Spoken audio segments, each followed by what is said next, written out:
as simple as the compact sedan formula sounds. I mean, it's a hatchback with a sedan's boot after all. They are much harder to get right than either a hatchback or a full-size sedan, but I think Hyundai's got it right with the replacement to the Xcent, and it's called the Aura.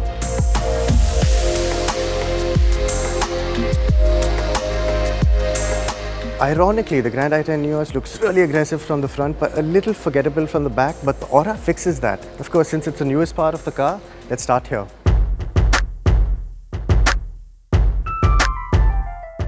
When we first saw the design sketches of the Aura, we weren't sure if those large wraparound taillights would make it into the production car, and we're very happy to say that they have. They're LED units and they sit against a slightly upright boot lid per se, but there's a lovely little almost ducktail sort of spoiler that we see at the top of the boot lid, which gives it a very sporty look. Connecting those two large LED taillights is a thin strip of chrome set against a piano black finish, which actually is something that makes it look very premium. You're seeing more and more car makers go towards the piano black finish on the exterior of the car.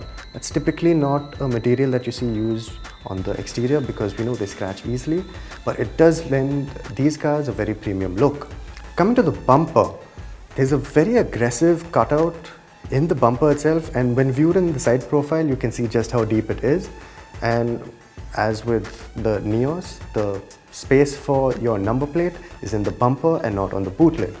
And of course, the Aura badge is a nice classy little touch on the boot lid itself.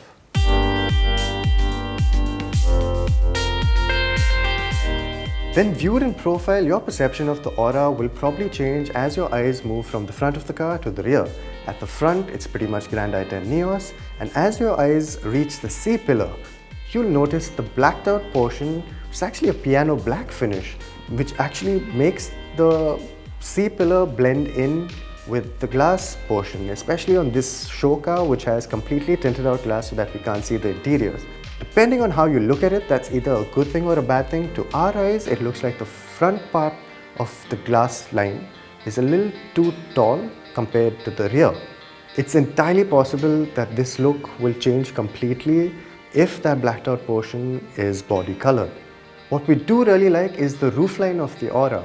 The way the roof merges into the rear windscreen and then finally into the boot lid. Another very cool point is the line that starts at the rear door handles and continues into the tail lamps. It all gives the Aura muscular stance that we don't usually see in a compact sedan. Coming to the most familiar part of the Aura, which is its face. Obviously, it looks like the Grand i10 NIOS because it shares a lot of parts with the Grand i10 NIOS. The hood is the same, the front fenders are the same, the headlights are the same. You might think the grille is the same, but it's not. This is where things start to get different. The grille is a two-piece grille with a piano black finish on the upper half and a regular plastic finish on the lower half. The bumper itself is different, with the fog lamp cutouts being reprofiled and the lower lip of the bumper being different as well. Slightly more aggressive look right there. Under the hood, the Aura differentiates itself from the Grand i10 NIOS just a little bit more by offering the Venue's excellent 1-litre turbo petrol engine, and that's an engine that we have come to love quite a bit. Now in the Aura, it's been detuned from 120 PS to 100 PS, though torque figures remain the same at 172 Newton meters. It also won't be offered with that 7-speed DCT. So no automatic on the 1-litre turbo petrol, only a 5-speed manual. The 1.2-litre petrol continues unchanged from the Grand i10 NIOS, while the 1.2-litre U2 CRDI engine will be BS6 compliant at launch with the exact same power figures and torque figures as before. So Hyundai hasn't allowed us to see the interiors of the car just as yet. They've told us that we have to wait just a little bit longer. As you will have to wait for the price of the car, the Aura will be launched within the next month or so, and we expect it to be priced just a little bit higher than the Xcent that it replaces. So we're looking at a rupees 6 to 9 lakh, maybe a little higher ballpark. Of course, it does get that 1-litre turbo petrol engine, which is quite an advanced engine and should make for a fun car, considering Aura is about the 1050 to 1100 kg mark. It should be a good fun car to drive.